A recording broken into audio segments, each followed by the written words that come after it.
Hello everyone, I'm Jack Fisher and welcome to my world. And I feel like I came into that world at just the right time with respect to the internet. When I was born, personal computers were just starting to become affordable. I distinctly remember seeing my first computer when I was 3 years old.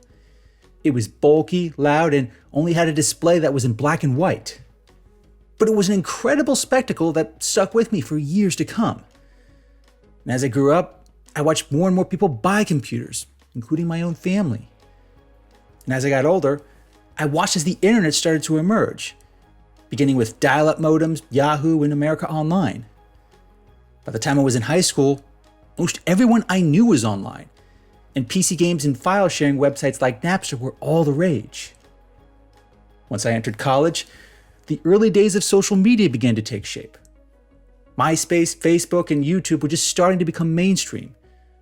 I watched as these trends changed my world, as well as everyone around me. And I freely admit that not every one of those changes were positive. Every new technology has benefits and drawbacks. But in recent years, especially since the mid-2010s, there's been this emerging sentiment that the internet overall was a mistake. Most of the time it's said jokingly, but in some circles, it's presented in a genuinely serious context. Certain people, be they academics, researchers, or just everyday individuals, they make a concerted argument that the internet has done irreparable harm. They'll even cite actual research or utilize real philosophical principles to make this point. Now, I am not qualified to break down every one of these arguments, nor am I smart enough to make a detailed dissertation on why these sentiments are right, wrong, or just incomplete. I'm just a guy with a YouTube channel. I'm also a guy who has grown up with the internet, being affected by it every step of the way while also recalling the world before it was so prevalent.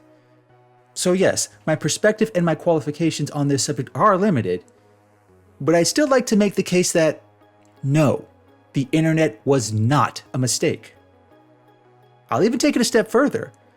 I'll go on record as saying that the internet was a good and necessary development for humanity. And without it, we would all be worse off in the long run. To help make my point, I want to step back and focus on the world before the internet became so mainstream. Not just because entire generations have grown up not knowing that world, but because other generations have spent most of their lives without it. And in both cases, their perspectives tend to be a bit skewed. You have older generations who still see the internet as this catalyst for deviance, disruption, or debauchery. They may recount fondly how much simpler life was before the internet. They grew up having only books, radio, or TV for news and entertainment. And if they wanted to listen to music, they'd actually have to purchase a record, a tape, or a CD from a store. It may seem tedious and bland to younger demographics who never experienced that life, but that life still has appeal to some people because it seemed less chaotic. Seemed being the key word there. That pre-internet world certainly had its share of chaos, but most people just weren't aware of it. Call that blissful ignorance all you want, it's still an integral part of what made this earlier time seem better. But therein lies the biggest flaw of this perspective. To them, that pre-internet world is closely tied with a sense of nostalgia. And nostalgia by its very nature ensures everyone looks at the past with rose-colored glasses. They remember things being better and simpler, mostly because they weren't aware of the flaws, failures, and difficulties around them. But more than anything else, this kind of nostalgia for the pre-internet world is steeped more in a longing for simplicity. Except that sentiment is also flawed, because that simplicity is contingent on being young and idealistic. And in many circumstances, life always seems simpler when you're young. So wanting a simpler time is almost impossible to separate from wanting to be young again. And as someone who is more self-conscious about his age with each passing year, I can totally understand that. But I can also point out why that's a dumb reason to believe the internet is to blame for the many problems we face now in the present. I strongly believe that if the internet was around in some form during their youth, these same nostalgia-loving people would have a very different attitude about it. But for those in the younger demographics, those born in the mid to late 90s, they don't know of this pre-internet world. They've always lived with the internet in some form or another. The idea of being without it for any extended period seems untenable at this point. But there are still people within this cohort who also say the internet was a mistake.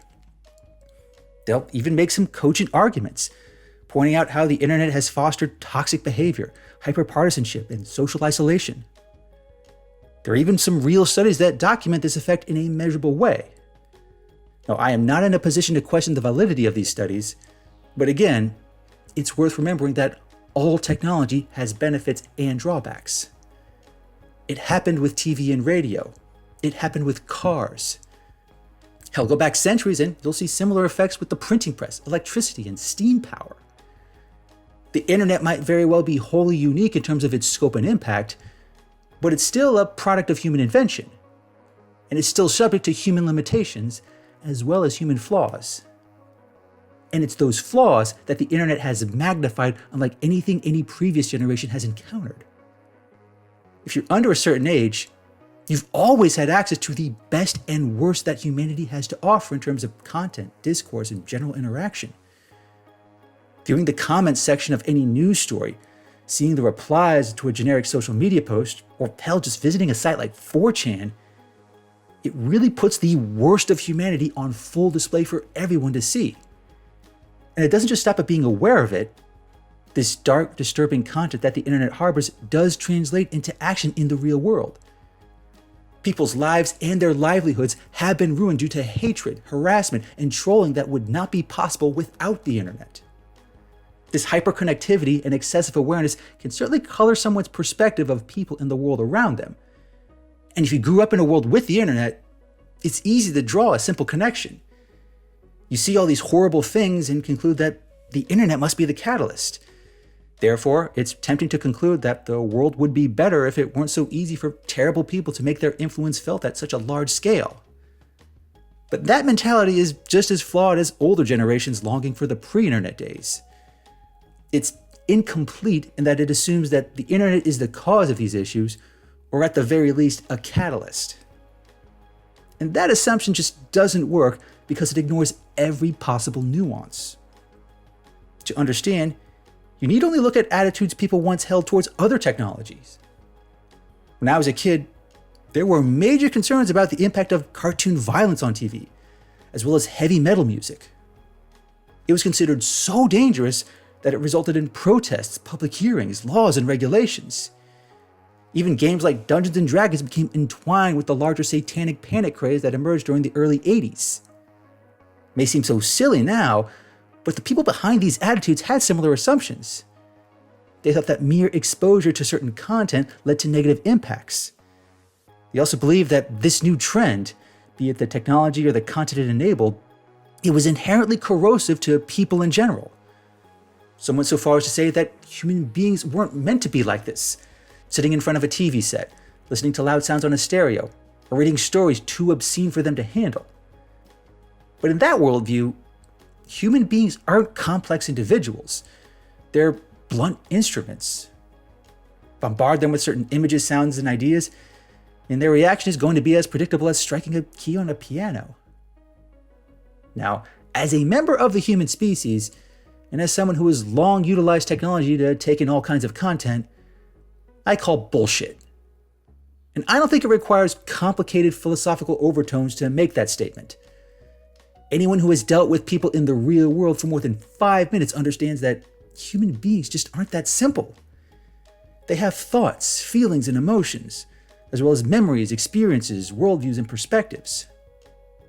Not everyone is going to respond to new technology or new media in the same way, and chances are their responses will change, evolve, progress, and regress over time. That's not a direct byproduct of the internet, that's just how humanity in general is wired. In every human with a functioning brain, there's a fair amount of plasticity. That means it changes and adapts to different circumstances. This sort of adaptability transcends humans and extends to pretty much every organism on this planet. The world we live on is always changing, and we have to adapt, physically and mentally. The internet is just the latest adaptive challenge before us. And the idea that the internet is just too expansive or too unique to mesh with our adaptability, that's just selling our species short. And hyperfixating on all the problems the internet causes doesn't help in that effort. That's just going out of your way to miss the forest from the trees. Because even the worst critics of the internet will concede that it has had some benefits. And those benefits don't just extend to streaming media or shopping. Were it not for the internet, someone like me, a guy who has struggled all his life with poor social skills, never would have met so many wonderful people. There are friends I've known for years that I first met online.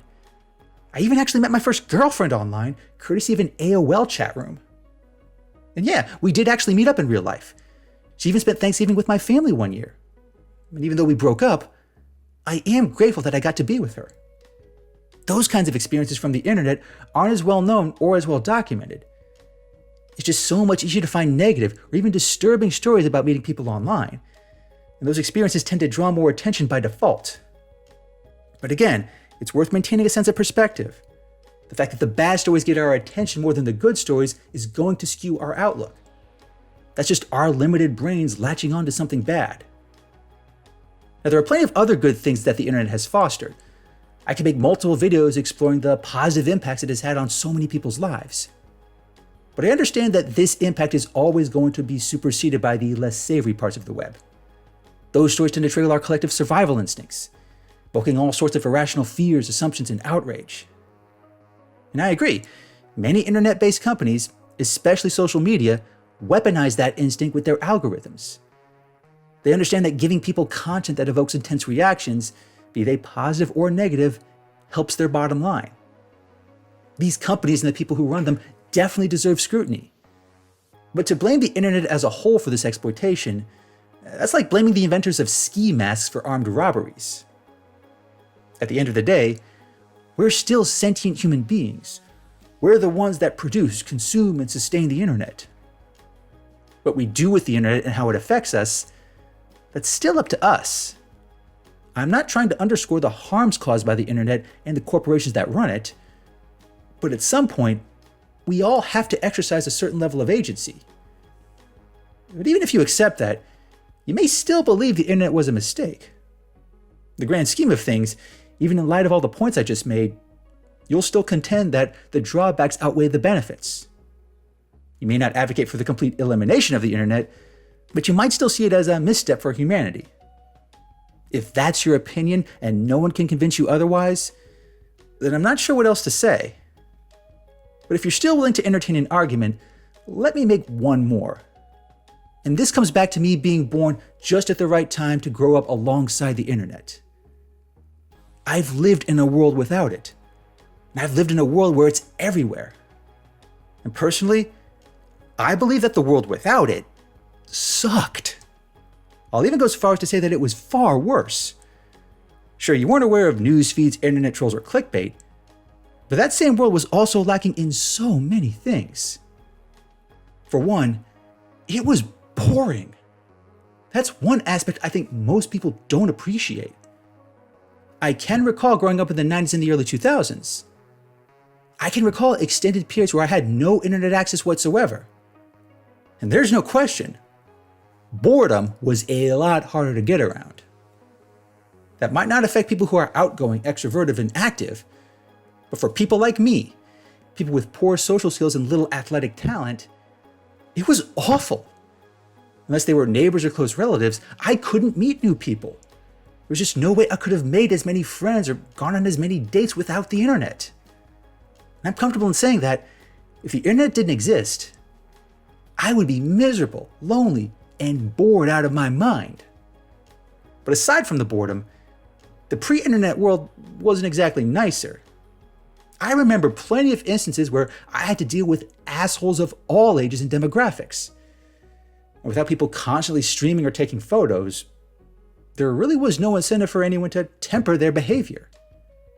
Believe me, kids in the pre-internet era found ways to be awful. Some of the things I heard kids say in grade school when teachers weren't looking, I'm pretty sure I'd get demonetized if I tried to describe it. As for adults, well, you never have to look far to find someone who's as insufferable as any internet troll. Those kinds of people have always existed. And even without the internet, they would find a way to make everyone and everything around them miserably worse. But if there's one final point I can make, one last argument that I can put forth to those who contend that the internet was a mistake, it's this. Even if the internet, as we knew it, never existed, even if the internet in its current form were to disappear tomorrow, we would eventually create something just like it. It's not just speculation, that's a certainty. I know this because human beings are a social species. It's in our nature to seek connections, form groups, and coalesce around communities. It's as inherent to our nature as walking upright. Sure, some of those communities become toxic and insulated, but that's not a result of the internet. That's just a result of us being human. Longing for the pre-internet world, or idealizing what we would be without it, that really accomplishes nothing. Like it or not, the internet is here. It's part of our world. It affects us in so many ways, good, bad, and everything in between. And it'll continue affecting us and future generations.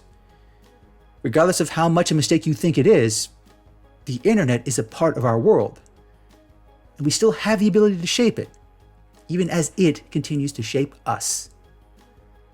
Thanks for watching, everyone, and thanks for joining me in my world. Please remember to like, comment, and subscribe. Until next time, take care and stay safe.